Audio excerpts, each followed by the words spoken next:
Business advice that's blindingly obvious once you know it. When is the best time to handle objections when you're having a sales conversation with a potential customer or client? The answer is before they come up. Handle the objections before they come up.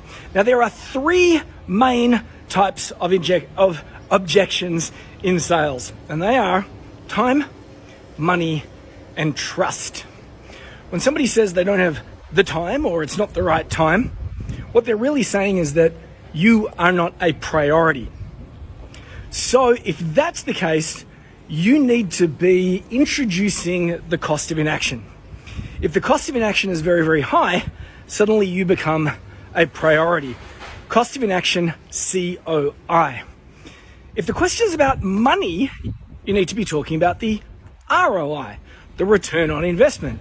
Because if somebody says, whoa, that seems expensive, and you haven't introduced the ROI, the return on investment, it's usually because they can't see the upside yet. So to them, it seems like a cost rather than an investment. Now, the third one is the trickiest, and that's called trust.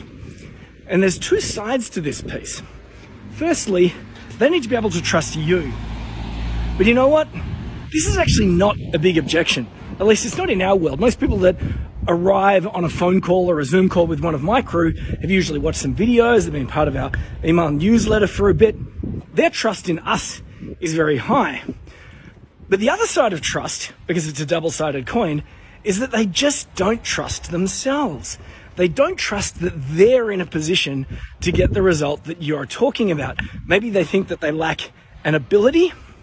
Maybe they think that they won't follow through. Maybe they think that what you do is not right for them. So I brought up the statement a little bit earlier, the question, when is the best time to handle objections? And the answer is before they come up. If you want to tackle this trust issue, one of my favorite strategies is write down all the reasons why they might say no from a trust perspective. It usually comes down to all the things that they might lack. And they're things like, oh, I won't be able to do it because I don't have a Facebook ads budget, or I won't be able to do it because I'm not a very good copywriter, or I won't be able to get a result because blah, blah, blah, blah, blah, blah. Everyone's got their own fears and their own anxieties. Everybody suffers from imposter syndrome. Here's my tip. Write down all those anxieties and turn them into products. So in our world, for example, when we're selling software for the purposes of managing sales and marketing, people will often say, but I won't be able to get the leads. How will I get the leads? So as a bonus, we offer training, how to get 100 leads in 10 days.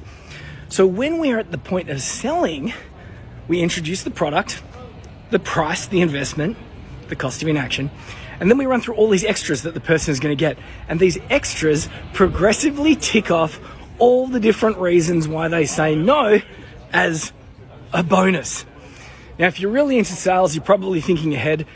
And yes, you can take those bonuses that you've just introduced for the specific purpose of tackling this issue of trust, and you can use that to create a little bit of scarcity too. So when is the best time to handle an objection? Before they come up. What are the typical types of objections? Time, money, trust. If we want to tackle time, we need to turn it into a priority by introducing the cost of inaction. If the objection is about money, we haven't introduced the return on investment. If it's all about trust, we need to tackle all those fears before they come up. And I think that the best way, or at least one of the best ways to do that, is to take their barriers, their mental barriers, and turn them into bonuses.